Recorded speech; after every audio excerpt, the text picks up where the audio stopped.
नमस्कार दोस्तों, बुद्ध पुरुष यूट्यूब चैनल पर आपका स्वागत है। आज हम जानेंगे कि गुरजेफ का चौथा मार्ग क्या है। पहले के समय में यानी पुराने समय में 3 मार्ग हुआ करते थे, लेकिन उन तीनों मार्ग में संसार या घर छोड़ना आवश्यक था। और वो समय बहुत ही कम बस्ती थी और संपत्ति काफी थी और लोग समूह परिवार में रहते थे। तो अगर एकड़ मनुष्य अगर घर का त्याग करे तो समाज के लिए कोई दिक्कत न थी, समाज उसका खर्चा उठा सकता था। लेकिन महायुद्ध के बाद वह मुश्किल बन गया। अभी ऐसा जमाना आया कि अपना बोझ खुद को ही उठाना पड़ेगा। इसीलिए गुरजेफ ने चौथा मार्ग इजाद किया। पहले पुराने मार्ग इसी प्रकार थे। फकीर का मार्ग जागरूकता के साथ शरीर की गतिविधियों का अवलोकन। साधु मॉन्क का मार्ग जागरूकता के साथ भावनाओं का अवलोकन। योगी का मार्ग जागरूकता के साथ विचारों का अवलोकन।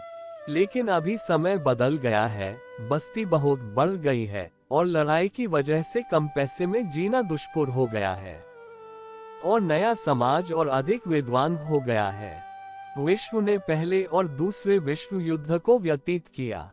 भोजन के भारी कमी हो गई थी। युद्ध के कारण लोगों को एक दूसरे के करीब आ गए हैं। रिश्ते का एक नया सिद्धांत विकसित हुआ है और नए स्वामी मास्टर भारत और रूस में साथ साथ पैदा हुए। उन्होंने पाया कि एक चौथे मार्ग की आवश्यकता है। यह चौथा मार्ग रूसी मास्टर जॉर्ज नोवियोच गुरजीएफ गुरजीफ द्वारा 1910-1915 के करीब इजाद किया गया। चौथा मार्ग भी सचेत होकर जानबूझकर फीलिंग का अनुभव करना, अवेयरनेस विद इंटेंशनल सफरिंग और जागरूक श्रम कॉन्शियस लेबर पर आधारित था। अधिक या कम ईसा का रास्ता भी या आधार भी जागरूकता के साथ दमन का था। लेकिन ये नए गुरु गुरजीएफ और कृष्णामूर्ति के साथ एक बड़ा परिवर्तन आया कि पहले सत्य के खोजी को पूरा संसार और घर बार सब छोड़ के साधना करना पड़ता था और ऐसा सामान्य नियम भी था कि जिनको भी साधु होना है वो घर छोड़ेगा ही। लेकिन ये दोनों सद्गुरु ने लोगों को बताया कि आपको कुछ भी छोड़ना या संसार से भागने की बिल्कुल जरूरत नहीं है। यहाँ बीच बाजार में रहते हुए ही हम ध्यान कर सकते हैं। तो चौथे मार्ग के लोगों को सभी सांसारिक गतिविधियों में रहने के साथ जागरूक होना पड़ता है। उन्हें सांसारिक गतिविधियों में लिप्त होना पड़ता था। गुरजीएफ के अनुसार सत्य की खोज करने वालों के लिए सभी सांसारिक संबंध और उसमें से उत्पन्न हुई संवेदना कच्चा माल बन सकता है, क्योंकि यहाँ ही सच में ध्यान की परीक्षा होएगी। संसार में ही, लोगों के साथ के संबंध में ही मान अपमान परेशानी चिंता का अनुभव होता है और उसमें ही हम जागरूक रह सकते हैं या नहीं उसका पता चलता है। फिर से दुनिया बहुत बदल गई है। कंप्यूटर और नई सूचना प्रौद्योगिकी की वजह से दुनिया बहुत करीब आ गई है। अब अलग देश के लोग पल भर में एक दूसरे से बात कर सकते हैं और एक दूसरे को बात करते हुए देख भी सकते हैं। परिवहन और यात्रा बहुत तेज हो गए हैं। अभी दो लोगों के बीच कोई दूरी नहीं रह गई है। शिक्षा में भी बहुत कुछ बदल गया है।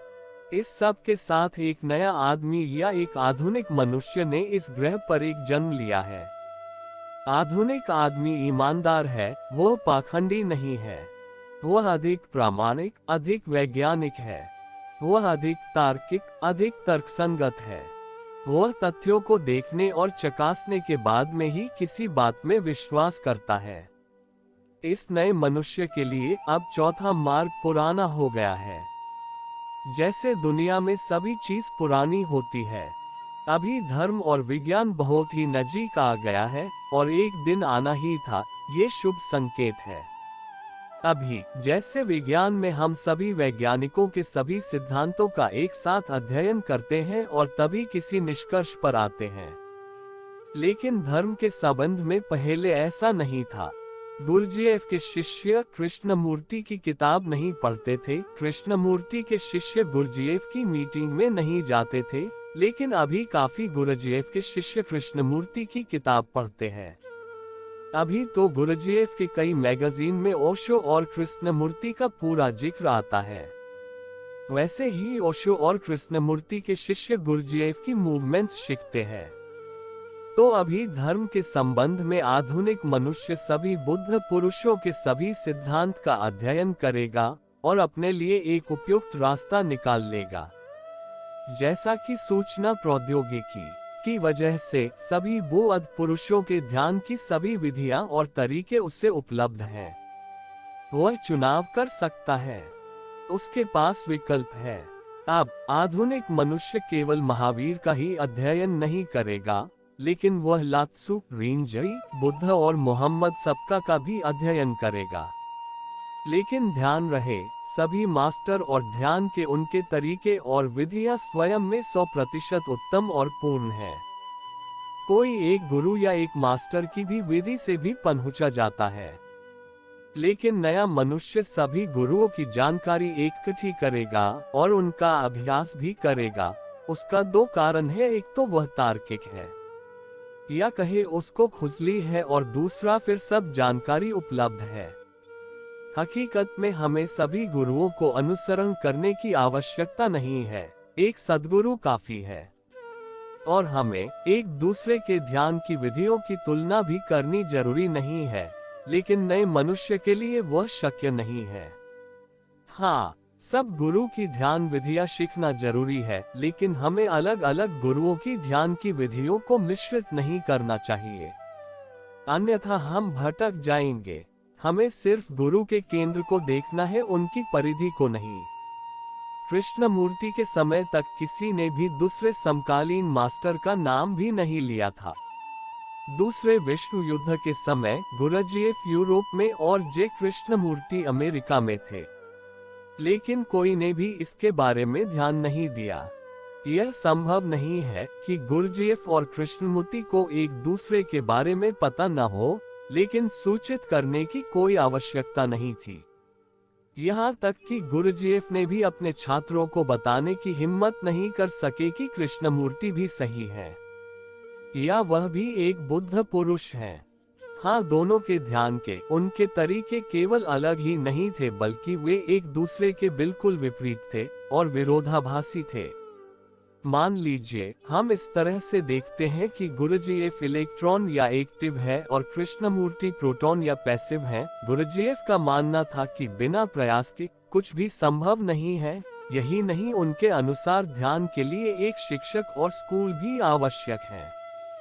और कृष्णमूर्ति का कहना था कि सभी तरीके और सभी गुरु या मास्टर्स आपको भटकाते हैं, और वह स्कूलों और आश्रमों के बहुत ज्यादा खिलाफ थे।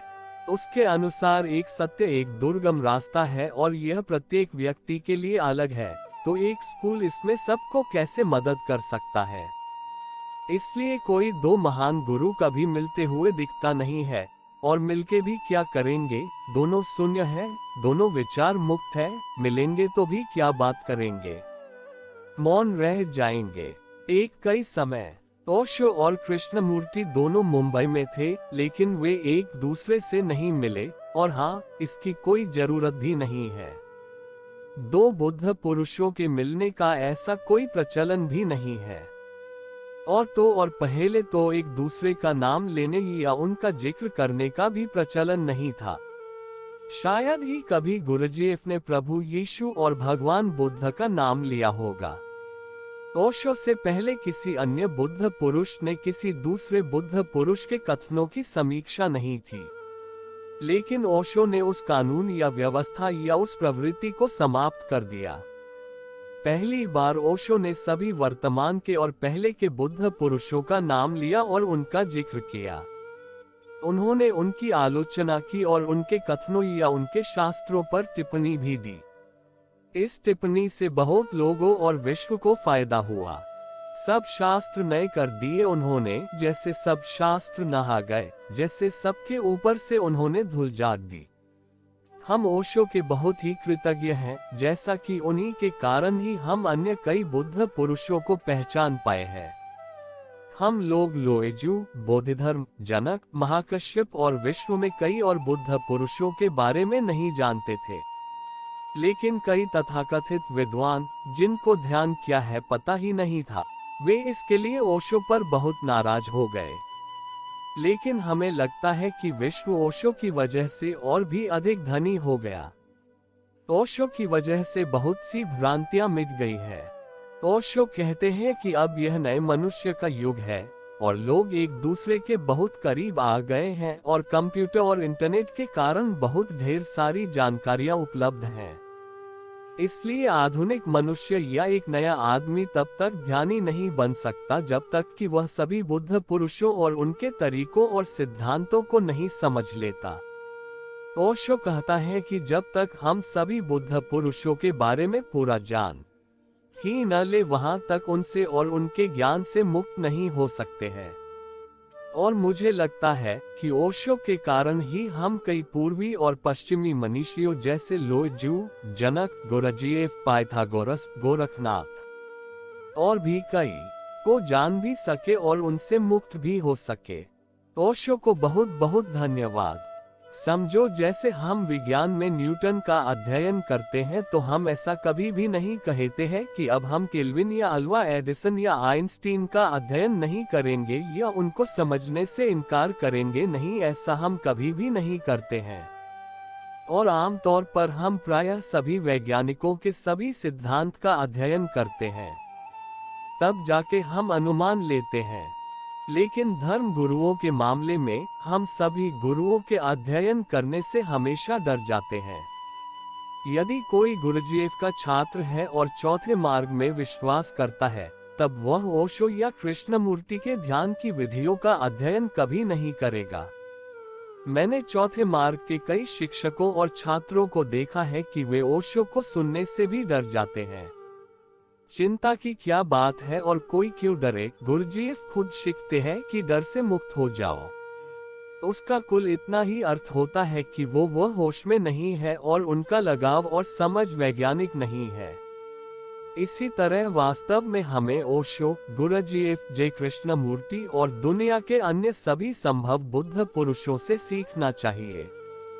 सभी का अध्ययन करके हम और भी धनी हो जाएंगे और हमारे पास किस गुरु को चुनना है और कौन सी विधि हमारे लिए उपयुक्त है, यह नक्की करने की सुविधा होगी। यह एक विज्ञान है, तो फिर किसी को क्यों डरना चाहिए?